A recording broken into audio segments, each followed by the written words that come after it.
Hi, my name is Wang. In this project, I'm trying to build a regression model to predict medical insurance charges.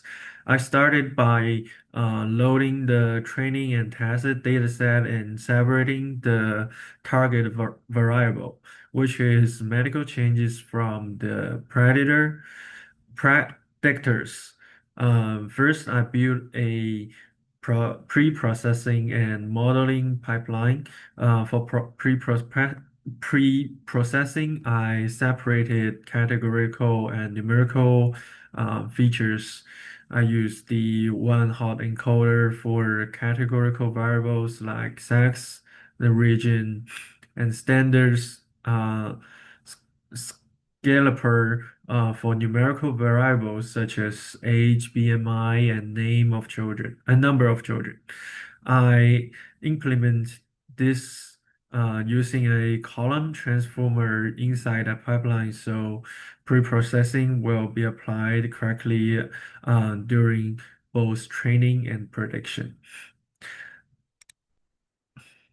So here I um, import the dataset, loaded all the all the models and forms I need, and uh, check the table and set these stuffs. Okay, so next I added the feature engineering. I created an interaction feature between BMI and smoker status because this BMI smoker feature captures the combined effect of high BMI and smoking. Since these two features are strongly increase the insurance cost. By adding this interaction helps the model capture non-linear risk patterns that would not be learned as easily from the raw variables alone. Yeah, here's still the pre-processing, the basic model. Um, yeah. For the model, I select the no. Then I Then I address the distribution of the target variables to stabilize the variance and making the learning problem easier. I applied a log transformation to the target using transform target regressor. During training, the model learns on logarithms and predictions are converted back using the exponential function. This typically improves the regression performance when is skewed. For the model, I select the Hister gradient booster regressor.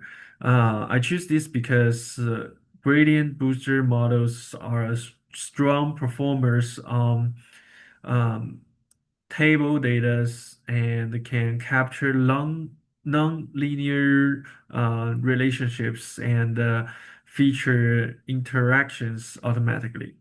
To further improve the performance, I perform the hypermeter turning using grid search CV with five-folded crossing validation.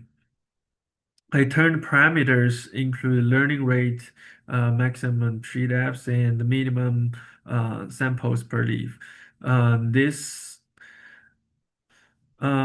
After selecting the best model of rigid research, I return it on full training data and generate predictions for the dataset to create the cargo submission file.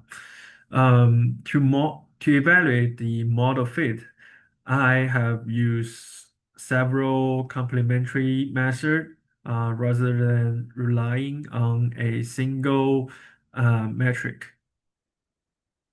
First, I created a holdout validation split using train test split, keeping 20% of the data for validation.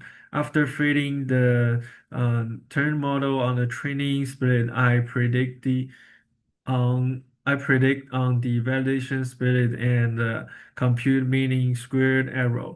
This gives me a unbiased estimate of uh, out of sample performance and confirm that the model generalized beyond the training data.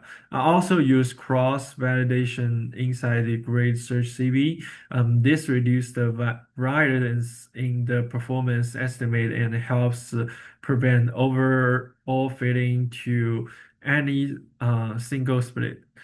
Then I generate a learning curve for the final turn model. I plot the training MSE and the cross validation MSE as a function of training set size.